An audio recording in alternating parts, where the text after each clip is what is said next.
இப்பெல்லாம் junk food சாப்பிட்ற பழக்கம் ரொம்பவே அதிகமாயிடுச்சு. சமோசால இருந்து நாம சாப்பிட்ற பர்கர், பீஸா எல்லாத்துலயுமே மேஜரா இருக்கிறது மைதா தான். என்னதான் மைதா கோதுமையில இருந்து வந்தாலும் பல பேருக்கு இருக்கிற கொஸ்டின் என்னன்னா, அப்ப ஏன் மைதா ரேட் கம்மியா இருக்கு? கோதுமை நல்லதுன்னா அதுல இருந்து வர மைதாவும் நல்லது தானே அப்படின்னு பல பேருக்கு டவுட் இருக்கு.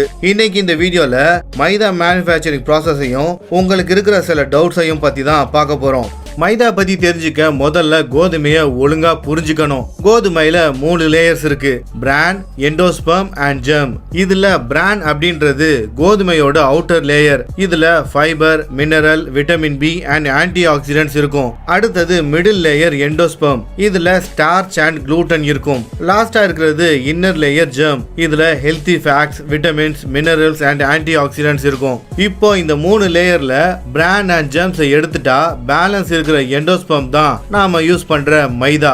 இதுல இருக்கிறது குளூட்டன் அண்ட் ஸ்டார்ச் மட்டும் தான். சரி வாங்க ஃபேக்டரியில இதை எப்படி ப்ராசஸ் பண்றாங்கன்னு பார்க்கலாம். கோதுமையை அறுவடை செஞ்சதும் அதை ஃபேக்டரிக்கு கொண்டு வருவாங்க. இத சில நேரத்துல ஸ்டோர் பண்ணுவாங்க, இல்லனா டைரக்டா இன்டேக் பாயிண்ட்ல கோதுமையை கொட்டுவாங்க. இங்க இருக்கிற மெஷ் வழியா இந்த கோதுமை அடுத்த பாயிண்ட்டுக்கு போகும். இந்த ஸ்டேஜ்ல கொஞ்சம் கோதுமையை எடுத்து லேப்ல டெஸ்ட் பண்ணுவாங்க. இங்கதான் கொண்டு வந்த கோதுமையில எவ்வளவு moisture, protein, gluten and minerals இருக்குன்னு டெஸ்ட் ரிசல்ட்ஸ் கிடைக்கும். அடுத்த ப்ராசஸா எல்லா கோதுமையும் ஒரு கன்வேயர் பெல்ட் மூலமா ஃபேக்டரியோட டாப்புக்கு கொண்டு போயிடுவாங்க. அங்க இருந்து கிராவிட்டி மூலமா கோதுமை மேல இருந்து கீழே விழுற இந்த ப்ராசஸ டாப் டு பாட்டம் அப்ரோச்னு சொல்றாங்க. இப்படி பண்ணும்போது ஏர்ல கொஞ்சம் டஸ்ட் செப்பரேட் ஆகிடும். அடுத்தது ப்ரீ கிளீனிங் ப்ராசஸ். இங்க கோதுமை ஒரு ட்ரம் ஸ்லீவ்க்குள்ள என்டர் ஆகும். இந்த ட்ரம் ஒரே இடத்துல அசையாம சுத்திக்கிட்டே இருக்கும். இதனால கோதுமையில இருக்கிற கயிறு, பிளாஸ்டிக், பேப்பர் மாதிரியான பெரிய பெரிய குப்பை எல்லாத்தையுமே ரிமூவ் பண்ணிடுவாங்க. அடுத்தது இது எல்லாமே கிராவிட்டி கிளீனர் செக்ஷனுக்குள்ள போகும். இங்க நிறைய வித்தியாசமான ஃபில்டர்ஸ் இருக்கும். இது வழியா டிராவல் பண்ணும்போது இன்னும் இதுல இருக்கிற இம்பியூரிட்டிஸ் எல்லாமே ரிமூவ் பண்ணுவாங்க. இதுக்கு அடுத்தது பியூரிஃபிகேஷன் ப்ராசஸ்க்கு கோதுமையை ஃப்ளோ பேலன்ஸுக்குள்ள அனுப்புவாங்க. இது கோதுமையை பேலன்ஸ் பண்ணி ஃப்ளோவா அடுத்த மேக்னெட்டிக் டீஸ்டோனருக்கு அனுப்பும். இங்க மெட்டல் பார்ட்டிகல், ஸ்டோன்ஸ் எல்லாத்தையுமே ரிமூவ் பண்ணுவாங்க. அடுத்தது இத வைப்ரோ டீஸ்டோனருக்குள்ள அனுப்புவாங்க. இதுல வைப்ரேட் ஆகிற சல்லடை இருக்கும். இது கோதுமையில ஒட்டிக்கிட்டு இருக்கிற சின்ன சின்ன கல் எல்லாத்தையுமே ஷேக் பண்ணி ரிமூவ் பண்ணிடும். அடுத்தது கோதுமையை வைப்ரேட் டில்டர் ஸ்டீன் இருக்கிற ஒரு டீஸ்டோனருக்குள்ள அனுப்புவாங்க. இந்த டீஸ்டோனர் ஒரு பக்கமா சாஞ்சி இருக்கும். அதே மாதிரி கீழே இருந்து மேல ப்ளோயர் மூலமா ஃபோர்ஸா காத்த ப்ளோ பண்ணுவாங்க. இது வழியா கோதுமை பாஸ் ஆகும்போது அதுல இருக்கிற கல், கண்ணாடி மாதிரியான ஆப்ஜெக்ட்ஸ் ஃபில்டரோட கீழே இருக்கிற போர்ஷன்ல தங்கிடும். இன்னொரு பக்கம் லைட் வெயிட்டா இருக்கிற கோதுமை மேல ஒன்னா சேர்ந்துரும். இந்த மிஷின் ரொம்ப எஃபிஷியன்டா எல்லா குப்பையுமே கச்சிதமா எடுத்துரும். எந்த அளவுக்குன்னா ஒரு கோதுமையை கூட இது வேஸ்ட் பண்ணாது. இப்போ கலெக்ட் ஆன கோதுமையை ஸ்கவுரர் மிஷின்குள்ள அனுப்புவாங்க. இந்த மிஷின்குள்ள ட்ரம் அண்ட் ரோலர் இருக்கும். இந்த ரெண்டுத்துக்கும் நடுவுல சின்னதா ஒரு கேப் இருக்கும். இந்த வழியா கோதுமை போகும்போது ஃப்ரிக்ஷனால கோதுமையில இன்னும் ஒட்டிட்டு இருக்கிற இம்பியூரிட்டிஸ் கிளியர் ஆகும். அந்த இம்பியூரிட்டிஸ் எல்லாம் கீழே இருக்கிற மெஷ் வழியா கீழே ஸ்டோர் ஆகிடும். கோதுமை மட்டும் தனியா வெளியே வரும். இப்போ கிளீன் பண்ண கோதுமைய ஆஸ்பிரேஷன் சேனல் வழியா பாஸ் பண்ணுவாங்க. இங்க இன்னொரு வாட்டி ஏர் நல்ல ஃபோர்ஸா ஃப்ளோ ஆகும். இதனால இன்னும் இருக்கிற பேலன்ஸ் தூசி எல்லாமே கிளீன் ஆகிடும். இப்போ ஃபைனல் கிளீனிங்க்கு எல்லா கோதுமையும் கிரெயின் வாஷருக்குள்ள அனுப்புவாங்க. இது வரைக்கும் ஏர் மூலமா கிளீன் பண்ணாங்கல்ல, இப்போ இத தண்ணிய வச்சு கிளீன் பண்ணுவாங்க. அதுக்கப்புறமா தண்ணிய வடிகட்டி ஒரு ட்ரையருக்குள்ள அனுப்புவாங்க. இங்க ட்ரையர் ஏர் ப்ளோயர் மூலமா சூடான காத்தை வெளியே அனுப்பும். இந்த சூடான காத்து வீசும்போது கோதுமையில இருக்கிற மாய்ஸ்சர் எல்லாமே ரிமூவ் ஆகி மொத்தமும் ட்ரை ஆகிடும். ட்ரை ஆன கோதுமை எல்லாமே கன்வேயர் பெல்ட் மூலமா ஸ்டோர் பண்ற இடத்துக்கு போகும். அங்க இருக்கிற செப்பரேட் ஸ்டோரேஜ் டேங்க்ல கோதுமையை ஸ்டோர் பண்ணுவாங்க. இந்த ஸ்டோரேஜ் டேங்க்குள்ள எந்த பூச்சியும் போக முடியாது. அதே மாதிரி வெளியில இருக்கிற கிளைமேட் சேஞ்ச் ஆனாலும் உள்ள இருக்கிற கோதுமைக்கு எதுவுமே ஆகாத அளவுக்கு பர்ஃபெக்டா ஸ்டோர் பண்ணி பாதுகாப்பாங்க. இப்போ வரைக்கும் நாம பார்த்தது கோதுமை கிளீனிங் ப்ராசஸ் தான். இனிமே தான் அடுத்த ப்ராசஸ் இருக்கு. முதல்ல ஸ்டோர் பண்ணி வச்சுக்கிற கோதுமைகளை மாய்ஸ்சர் மெஷரிங் டிவைஸ்க்குள்ள அனுப்புவாங்க. இதுல இருக்கிற மைக்ரோவேவ் அண்ட் ஆப்டிகல் சென்சார்ஸ் கோதுமையில எந்த அளவுக்கு ஈரப்பதம் இருக்குன்னு மெஷர் பண்ணும். நெக்ஸ்ட் எல்லாத்தையுமே டர்போலைசர் டேம்பருக்குள்ள அனுப்புவாங்க.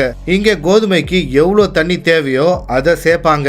இந்த மிஷின்ல இருக்கிற ரோட்டர்ஸ் கோதுமையையும் தண்ணியையும் நல்லா மிக்ஸ் பண்ணும். இப்படி மிக்ஸ் பண்ணும்போது கோதுமையில இருக்கிற ஈரப்பதம் 7 to 20% வரைக்கும் அதிகமா ஆகும். இப்போ இந்த கோதுமையை ஹோல்டிங் டேங்க் உள்ள 10 to 12 ஹவர்ஸ் ஸ்டோர் பண்ணுவாங்க.